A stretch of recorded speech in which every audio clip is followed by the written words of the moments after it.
Dans les années 90, Abidjan vivait dans la peur. Une atmosphère pesante enveloppait la ville, alors que des dizaines de femmes étaient portées disparues. Les habitants discutaient à voix basse des événements mystérieux qui terrorisaient la communauté. Un homme charismatique, au sourire envoûtant, se démarquait parmi la foule. Il déambulait dans les quartiers animés, attirant ses victimes dans les snacks et bars de la ville. Prétendant être un musicien célèbre en voyage, il fascinait chacune de ses proies avec des histoires d'exploits extraordinaires et des promesses de mondanité. Son visage était partout, placardé sur les murs des immeubles délabrés et relayé par de sombres affiches. Les femmes, ensorcelées par ses promesses magiques, tombaient dans le piège et disparaissaient mystérieusement. La police, face à une montée de disparitions inquiétantes, se trouvait dépassée par les événements.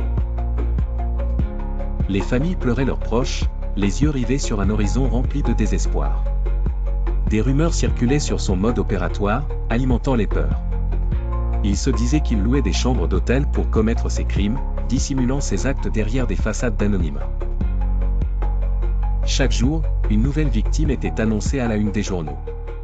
Les médias locaux en faisaient leurs gros titres, incitant les citoyens à exiger des actions concrètes. Les autorités lançaient des enquêtes, mais les indices les conduisaient souvent vers des pistes sans issue.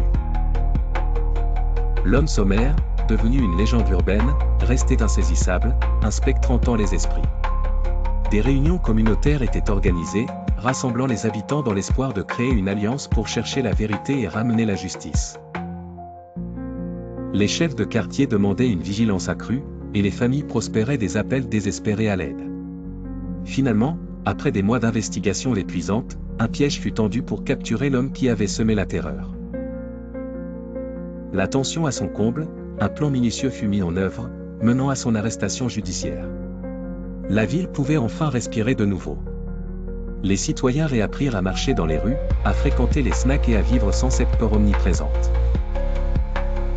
Abidjan, autrefois plongé dans l'obscurité, retrouvait peu à peu la lumière. Les souvenirs des tragédies demeuraient, mais l'espoir d'un futur où la sécurité prévaudrait persistait dans le cœur des Abidjanais.